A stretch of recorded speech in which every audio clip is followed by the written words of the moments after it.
শীত আসছে মানেই পর্যটনের মরশুম শুরু হচ্ছে। তারই প্রস্তুতি শুরু হয়ে গেল সুন্দরবনে। শীতের রোদ গায়ে মেখে বোটে করে জঙ্গলে ঘুরতে যান পর্যটকরা। তাই শুরু হলো ট্যুরিস্ট বোটগুলোর ফিটনেস টেস্ট, যাতে কোনো রকম অপ্রীতিকর ঘটনা না ঘটে। তার জন্য এই ব্যবস্থা। এই প্রথম জেলা পরিষদের তরফে এমন উদ্যোগ নেওয়া হয়েছে। ফিটনেস সার্টিফিকেট পেলে তবেই আগামী বছরের লাইসেন্স পেতে এনওসির জন্য আবেদন করতে পারবেন বোট মালিকরা। 25শে নভেম্বর থেকে গোসাবায় এই কাজ শুরু হয়েছে।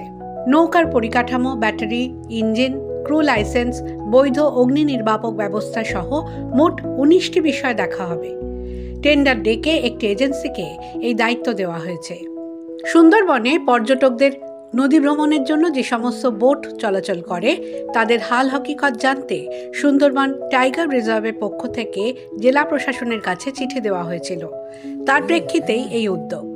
জানা গিয়েছে, গোসাবা, বাসন্তী, সোনাখালী, ঝড়খালী, কুলতলি এবং নামখানায় এই বোট পরীক্ষার কাজ করবে ওই এজেন্সি।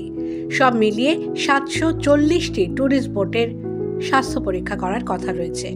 জেলা পরিষদের উপাধ্যক্ষ অনিমেষ মণ্ডল জানান, পর্যটকদের সুরক্ষা অত্যন্ত গুরুত্বপূর্ণ।